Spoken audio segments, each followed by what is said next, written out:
सुबह सुबह अजय अपना जाल लेकर नदी पर आया। उम्मीद थी कि आज कुछ मछलियां जरूर मिलेंगी। अजय नदी में जाल डालता है, लेकिन उसके हाथ कुछ नहीं लगाता।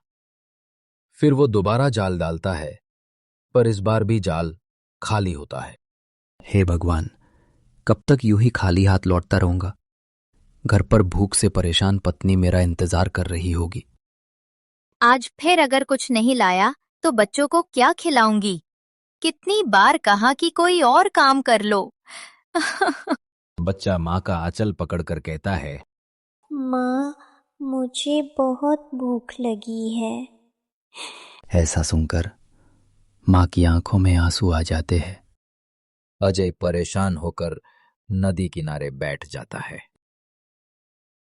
हे ऊपर वाले, अगर आज भी मछली नहीं मिली तो मेरा परिवार भूखा मर जाएगा।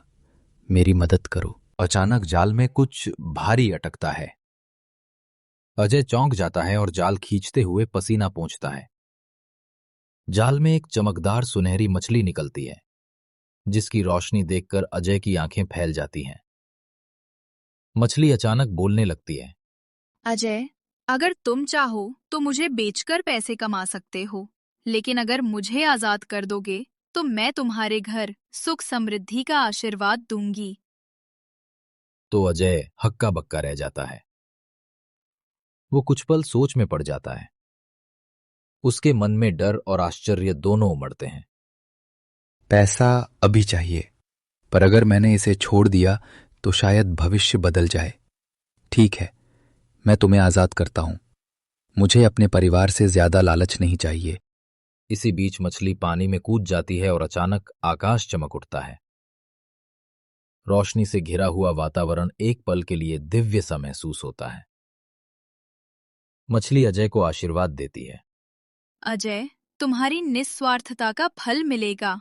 जब घर पहुंचोगे तो तुम्हारे आंगन में एक पेड़ खड़ा मिलेगा। वही तुम्हारी खुशहाली का कारण बनेगा। थका हारा लेकिन उम्मीद से भरा अजय घर पहुंचता है। दरवाजा खुलते ही उसकी पत्नी गुस्से में पूछती है, आज भी खाली हाथ आए हो? अजय अपनी पत्नी को आंगन दिखाता है। वहां एक जादुई पेड़ खड़ा होता है, जिस पर सोने जैसे चमकदार फल लगे होते हैं। बच्चे खुश होकर कूदते हैं। पत्नी की आंखों में इस बार खुशी के आंसू आ जाते हैं।